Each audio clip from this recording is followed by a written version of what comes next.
हम डिस्कस करने वाले हैं क्रायो सर्जरी के बारे में, जो प्रोस्टेट कैंसर में यूज होता है और वो कैसे काम कर सकता है। क्रायो सर्जरी को क्रायोथेरेपी भी बोलते हैं और ये एक तरीके का मिनिमली इन्वेजिव अबलेटिव थेरेपी होता है। और ये बेसिकली अगर हम बात करें तो लोकलाइज्ड प्रोस्टेट कैंसर के लिए यूज होता है। और इसमें जो है हम लोग फ्रीज कर देते हैं प्रोस्टेटिक टिश्यू को, जिससे रहता है ट्यूमर डिस्ट्रॉय हो जाता है। और इसमें जो हम फ्रीज करने के लिए यूज करते हैं प्रेजेंटली आर्गन गैस यूज करते हैं, जबकि पहले जो था हम लोग लिक्विड नाइट्रोजन यूज करते थे। अब बात करते हैं कि ये काम कैसे करता है, मैकेनिज्म ऑफ एक्शन। तो ये जो रहता है, इसमें क्रायोथेरेपी में हम लोग एक्सट्रीम कोल्ड यूज करते हैं। और एक्सट्रीम कोल्ड जब यूज करते हैं तो इसमें दो तरीके से सेल की जो रहती है इंजरी होती है। पहला होता है डायरेक्ट और दूसरा होता है इनडायरेक्ट। तो सबसे पहले अगर हम बात करें तो सबसे पहले होता है इंट्रासेलुलर आइस क्रिस्टल फॉर्मेशन। तो यूजुअली होता क्या है कि सबसे पहले जब बर्फ जो हम लोग यूज करते हैं, आर्गन गैस यूज करते हैं, तो उससे क्या होता है कि बहुत ही रैपिड फ्रीजिंग होती है। अब रैपिड फ्रीजिंग होगा तो क्या होगा, आइस क्रिस्टल्स बनते हैं इनसाइड सेल्स। तो अगर हम बात करें कि ये जैसे ट्यूमर सेल्स हैं, तो इसमें क्या हुआ, रैपिड फ्रीजिंग हुई और इसमें क्रिस्टल्स बन गए छोटे छोटे। तो ये जो रहता है क्रिस्टल्स बन गए, तो इसको बोलते हैं intra cellular crystal cell formation. तो अब जब ये क्रिस्टल बनते हैं तो धीरे धीरे क्या करते हैं, वॉल को डैमेज कर देते हैं और जो अंदर ऑर्गेनेल्स होते हैं वो भी डैमेज हो जाते हैं। तो यूजुअली क्या करते हैं, मैकेनिकल डिसरप्शन। तो मैकेनिकल डिसरप्शन कॉज कराते हैं। और मैकेनिकल डिसरप्शन बेसिकली अगर हम बात करें तो जो सेल मेम्ब्रेन होता है या ऑर्गेनेल्स होते हैं उनका होता है। तो इस तरीके से काम करता है। यूजुअली जो टेम्परेचर जिसके नीचे ये होता है, तो यूजुअली जो लीथल टेम्परेचर होता है वो -40 डिग्री सेंटीग्रेड होता है। तो -40 डिग्री सेंटीग्रेड जो रहता है लीथल होता है। फिर अब जो दूसरा मेथड है अगर हम बात करें तो वो रहता है ऑस्मोसिस। अब ऑस्मोसिस और डिहाइड्रेशन की बात करें तो इसमें जो सेल है, अगर सबसे पहले अगर हम सेल देखें तो ये सेल है और इसमें जो बर्फ बनती है वो बाहर की तरफ बनती है। अब बाहर की तरफ बनती है तो वाटर जो रहता है सेल से बाहर निकल आता है, वाटर डिफ्यूज आउट हो जाता है। और इससे क्या होता है कि एक्स्ट्रा सेलुलर आइस फॉर्मेशन से जब वाटर बाहर निकलता है तो सेलुलर डिहाइड्रेशन हो जाता है। पहला सारा पानी जब सेल से बाहर निकलेगा तो सेलुलर डिहाइड्रेशन हो जाएगा। फिर दूसरा जो रहेगा, प्रोटीन डी नेचर्ड हो जाएंगे और बेसिकली जो मेम्ब्रेन रहता है वो रप्चर हो जाता है, बिकॉज क्योंकि सेल जो है श्रिंक कर गया है। और सेल श्रिंक क्यों होता है, क्योंकि ऑस्मोटिक इम्बैलेंस हो गया है। तो इसमें अगर हम बात करें तो होता क्या है ऑस्मोटिक इंजरी में, पहले तो बर्फ जो है अंदर बनी तो मैकेनिकल ऑर्गेनेल्स और जो वॉल थी वो डिस्ट्रॉय हो गई। फिर बर्फ बाहर बनी तो इसमें क्या हुआ, अंदर का जो पानी है वो सारा का सारा बाहर आ गया और जिसकी वजह से जो शेल है वो श्रिंक कर गया और उसकी जो वॉल है वो डीनेचर्ड हो गई, मेम्ब्रेन रप्चर हो गया। फिर जो तीसरा अगर हम बात करें तो वस्कुलर स्टेसिस और थ्रोम्बोसिस होता है। तो इसमें यूजुअली क्या होता है कि जैसे ये ट्यूमर है, सबसे पहले अगर हम बात करें तो ये ट्यूमर सेल्स हैं, तो इसको कुछ छोटी छोटी ब्लड वेसल्स होंगी जो सप्लाई कर रहे होंगे। तो यूजुअली होता क्या है, जब हम फ्रीज करते हैं तो फ्रीजिंग से जो रहता है ये इसमें थ्रोम्बोसिस हो जाता है ब्लड वेसल्स में। और जब ब्लड वेसल्स में थ्रोम्बोसिस हो जाता है तो ऑक्लूजन हो जाएगा, जिसकी वजह से जो है सर्कुलेशन नहीं पहुंच पाता है। तो एंडोथेलियल लाइनिंग जो रहती है ब्लड वेसल्स की डैमेज हो जाती है, जिसकी वजह से वस्कुलर और ऑक्लूजन हो जाता है। और फिर फाइनली क्या होगा, सेकेंडरी इस्कीमिया। और फिर उसके बाद जब हम कई बार जब ये एक्सट्रीमली ठंडा है और इसको रूम टेम्परेचर में ले आते हैं, क्योंकि आइडियली ये रहता है -40 पे, तो ये रहेगा, ये 40 डिग्री सेंटीग्रेड पे है, -40 डिग्री। तो जब इसको थॉ करेंगे तो थॉ मीन्स रूम टेम्परेचर पे ले आएंगे, तो यूजुअली क्या होता है, फिर से रीपरफ्यूजन इंजरी होता है, क्योंकि ब्लड पहुंच नहीं पा रहा है। तो रीपरफ्यूजन इंजरी की वजह से फिर ये सेल जो है डिस्ट्रॉय हो जाता है। तो ये दो तरीके से होता है।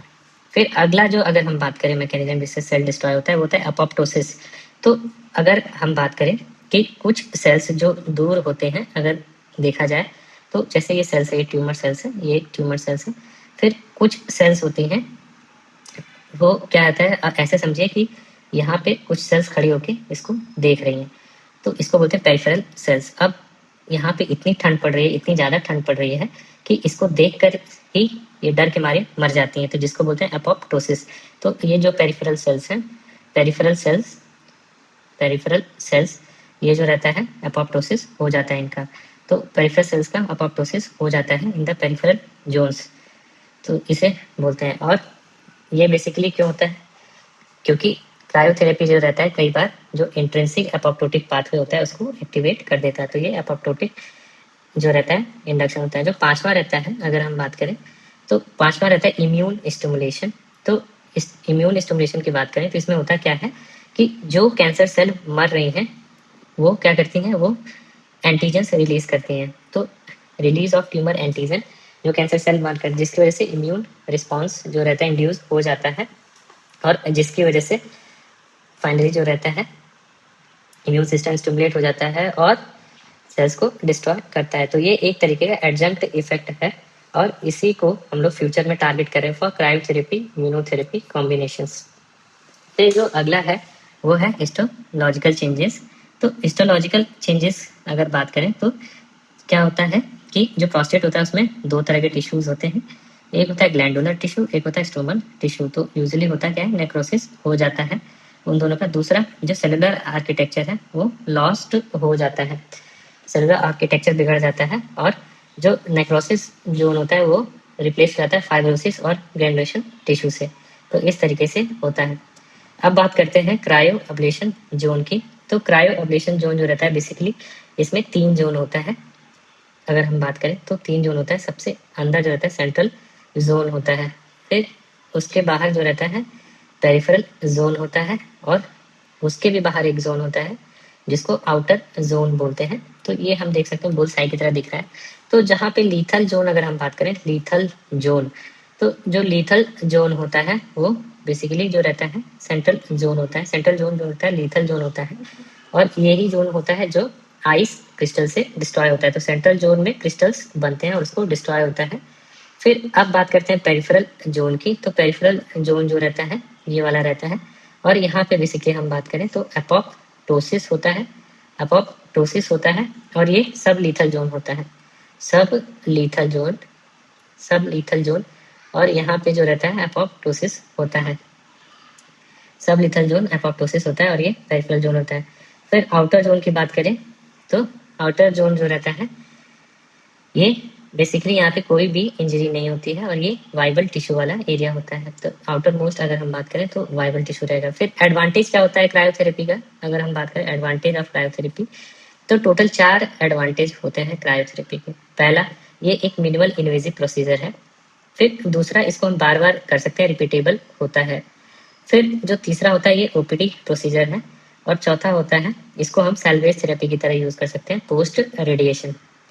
अब बात करें लिमिटेशंस की, जो क्रायोथेरेपी होता है उसका क्या दिक्कत है, तो इसमें बेसिकली पहला जो लिमिटेशन होता है इसमें ईडी के डेवलपमेंट के चांसेस बहुत ज़्यादा होते हैं, हाई रिस्क ऑफ ईडी, क्योंकि न्यूरोमस्कुलर बंडल जो है डैमेज हो सकता है। दूसरा, कई बार एंटीरियर यूरेथ्रा इंजर्ड हो जाता है जिसकी वजह से यूनरी इनकॉन्टिनेंस हो सकता है।